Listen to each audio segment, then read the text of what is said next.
Est-ce que Dieu existe? Aujourd'hui, dans cet épisode de podcast, on va tenter de répondre à cette question qui paraît simple au premier abord, mais qui est pourtant la question que se pose l'humanité depuis la nuit des temps. C'est en fait l'une des questions les plus anciennes et les plus fascinantes au monde. Elle a traversé les siècles, les civilisations, les religions, mais aussi les scientifiques de cette planète. Nombreux sont ceux qui croient en l'existence de Dieu, notamment au travers d'une religion. Mais ces religions en question ont une idée bien précise, ou du moins une vision particulière de Dieu, qui leur est propre et donc différente des unes aux autres. Certains vont l'appeler Dieu, d'autres l'univers, mais aussi le divin, la source. Bref, tant de noms pour parler d'une même chose. Tant de noms pour parler d'un créateur, d'un tout. Je vous propose donc que nous allions à la rencontre de ce qui nous dépasse, mais qui nous unit à la fois. Alors, est-ce que Dieu existe ? Mais pas vraiment comme on nous l'a expliqué depuis toujours. Parmi les livres qui ont inspiré cet épisode et en fait mon questionnement, eh bien il y a évidemment Conversation avec Dieu de Neale Donald Walsch. C'est un livre que j'adore, dont j'ai beaucoup parlé dans différents épisodes de podcast. Ce que j'aime bien avec l'approche de Walsch, c'est qu'en fait il ne cherche pas à prouver l'existence de Dieu par la religion. En fait, il propose une approche complètement neutre et assez philosophique de l'existence de Dieu et de tout ce qui en fait en découle, comme notre conscience, notre place dans l'univers, etc. Vous l'aurez donc compris, je ne suis pas là pour parler de religion, je suis là pour parler en fait de quelque chose dont on croit,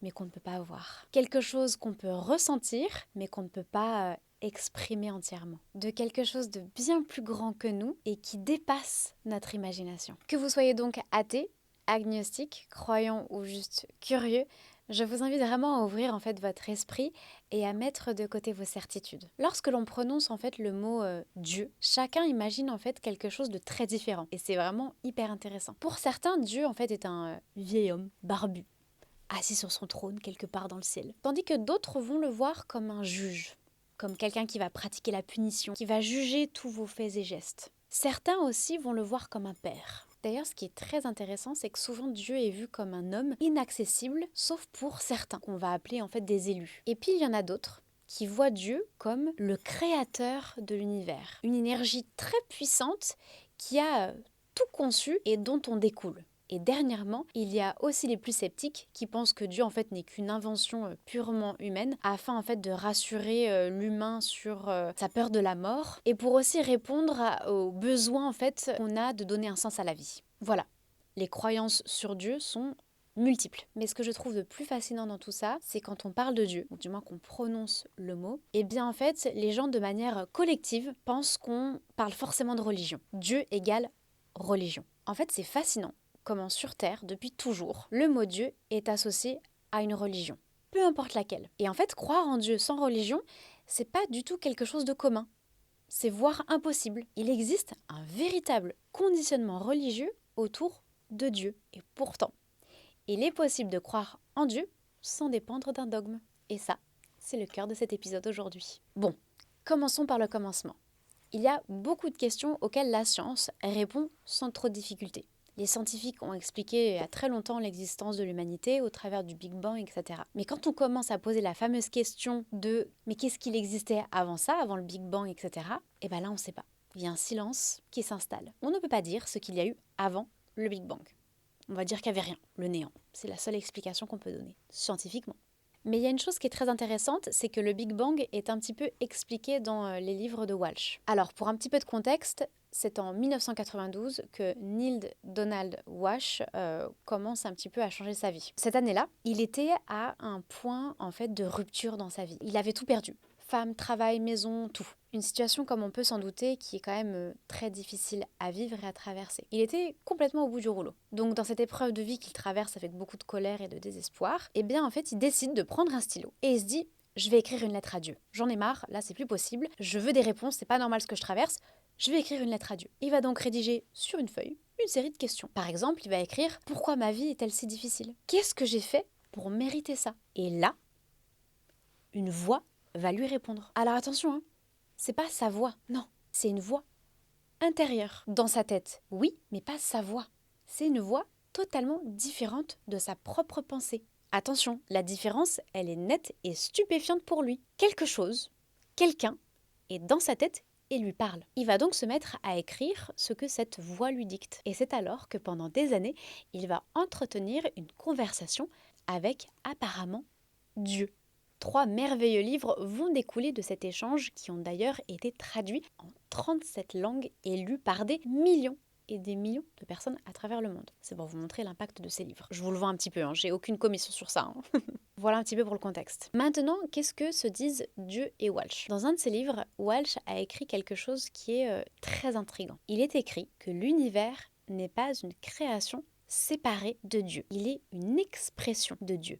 Autrement dit, Dieu ne serait pas un vieux monsieur qui nous surveille. Il serait en fait une énergie infiniment puissante qui n'a pas de forme. C'est comme une grosse boule d'énergie si vous voulez, si vraiment vous voulez mettre une apparence. Il n'est pas du tout constitué de matière comme nous en tant qu'êtres humains, avec notre corps, notre chair. En fait, on pourrait presque le comparer à notre âme, qui n'est pas palpable. Notre âme, c'est une énergie. Eh bien, Dieu, c'est pareil, mais en fois 1000. Mais surtout, chose très importante, Dieu n'est ni homme ni femme. Il n'y a pas de polarité. Dieu, c'est quelque chose de neutre. Ça déjà, à comprendre, c'est pas évident pour nos petits cerveaux de terriens quand même, c'est un peu chaud, on va pas se mentir. D'ailleurs, pour cet épisode, par souci de langage, je vais parler de Dieu en utilisant le masculin, il, parce qu'en fait notre langue est trop limitée pour exprimer en fait ce qu'est réellement Dieu. Donc voilà, si j'utilise il, c'est que j'ai pas trop le choix. Ça serait bizarre d'ailleurs de dire elle. En fait, on a tellement eu l'habitude de dire il à Dieu. C'est marrant parce que souvent Dieu est vu comme un père, comme un masculin, alors qu'en fait pas du tout. Bref, en tout cas si j'utilise il, ne m'en voulez pas, j'ai pas trop le choix par souci de langage.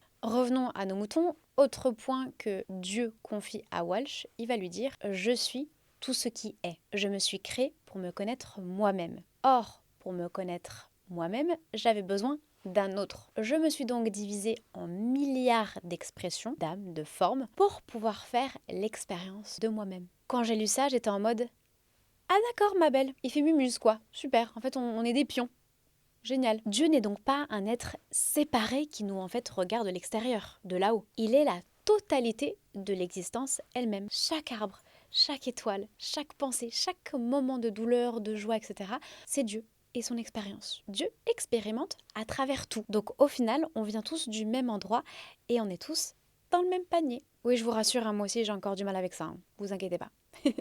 C'est un petit peu difficile, je trouve, à imaginer et à comprendre. En fait, on peut dire qu'on est tous Dieu, on est une extension de lui, on fait partie de lui. C'est quelque chose quand même.